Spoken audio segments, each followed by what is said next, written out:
Chapter 3 electoral politics explain करने जा रही हूँ। इलेक्टोरल पॉलिटिक्स को हिंदी में क्या कहते हैं? चुनावी राजनीति भी कहते हैं।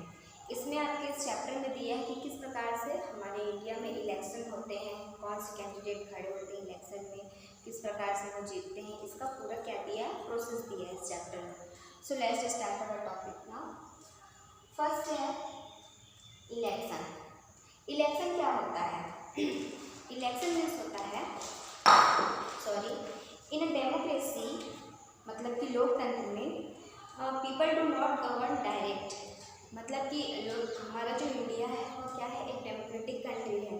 तो इसमें क्या होता है कि people do not govern direct, और गवर्नमेंट भी डायरेक्ट गवर्न नहीं कर सकती पीपल के ऊपर, मतलब लोगों के द्वारा किसी शासक का क्या किया जाता है, चुनाव किया जाता है। इस इलेक्शन के थ्रू चुनाव किया जाता है और फिर वो जिस व्यक्ति को चुनते हैं अपने ऊपर गवर्न करने के लिए, फिर वही व्यक्ति क्या करता है, कंट्री में शासन चलाता है। जैसे कि हम लोग वोट डालते हैं, हम लोग वोट डालने का मतलब ये होता है कि अपने जो मेंबर है उसका चुनाव करना। तो ये तो हो गया इलेक्शन की बात। Second is procedure of election. अब देखिए, और ये तो समझ गए आप लोग कि जनता ही अपना शासक चुनती है, लेकिन उसका प्रोसीजर क्या है, उसका पूरा प्रोसेस क्या है उसको चुनने का। सो फर्स्ट इज क्या होता है कि जनता के द्वारा जब अपने शासक का चुनाव किया जाता है तो हमारे जो इंडिया है डेमोक्रेटिक कंट्री, उसमें पूरा फ्रीडम रहता है कि अगर जो मेंबर खड़े हैं इलेक्शन में तो वो आपको फ्रीडम रहेगा, वोट का फ्रीडम रहेगा, फ्रीडम ऑफ वोट रहेगा। ये आपने उसमें भी पढ़ा होगा ह्यूमन राइट्स में और फंडामेंटल राइट्स में। ये हमारा जो कॉन्स्टिट्यूशन है ये प्रत्येक नागरिक को एक अधिकार देता है, राइट्स देता है कि आप अपने पसंदीदा अपने मन के किसी भी मेंबर को आप चूज़ कर सकते हैं।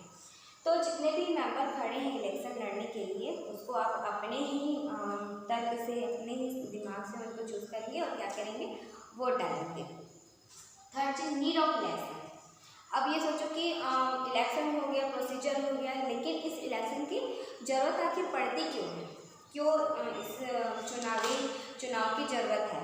तो नीड ऑफ इलेक्शन में पहला है they solve problem of assessing people on the basis of education, knowledge और experience, and they help in analysing that the people like their representative are not there, and they can choose who will make laws from them. It means नागरिक ही चुनता है, प्रत्येक जनता, प्रत्येक व्यक्ति ही चुनता है कि कौन उनके ऊपर शासन करेगा। ये गवर्नमेंट किसी को भी, किसी व्यक्ति को जनता के ऊपर थोपती नहीं है, बल्कि जनता खुद ही अपने शासक का क्या करती है, चुनाव करती है। Second is they can choose who will form the government and take major decision.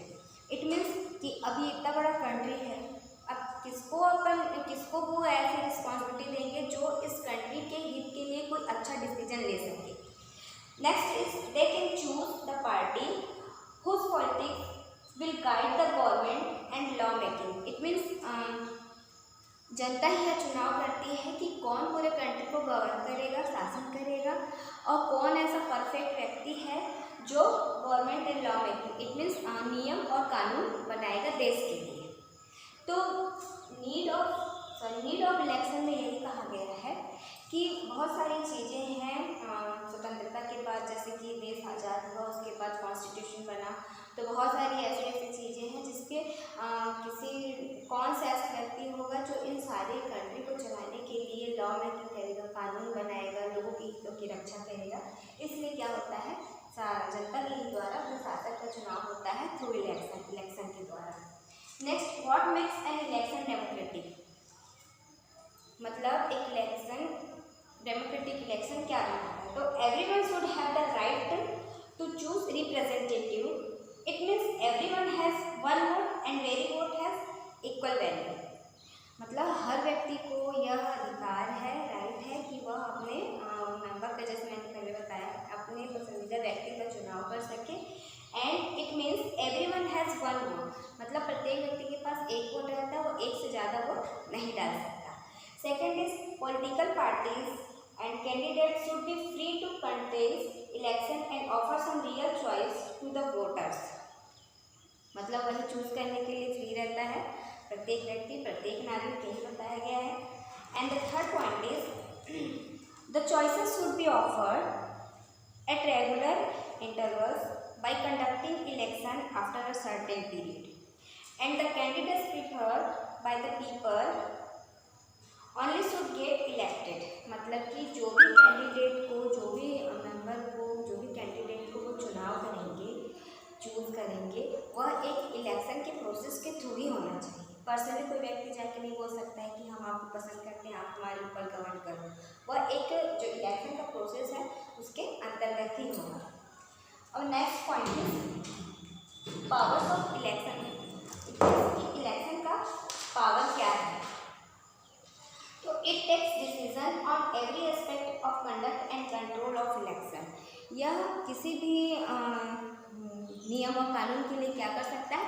Action ले सकता है। And it implements the code of conduct, the punishes and candidate of party the form party.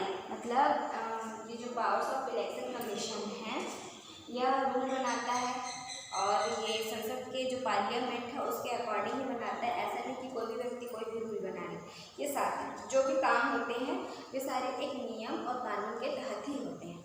इस प्रकार से आपने जाना कि election किसे कहते हैं, procedure of election, need of election and what makes an election democratic, and last power of election commission. इसके आगे के टॉपिक को मैं अपने नेक्स्ट वीडियो क्लिप में आप लोग के सामने रखूँगी। तब के लिए अपना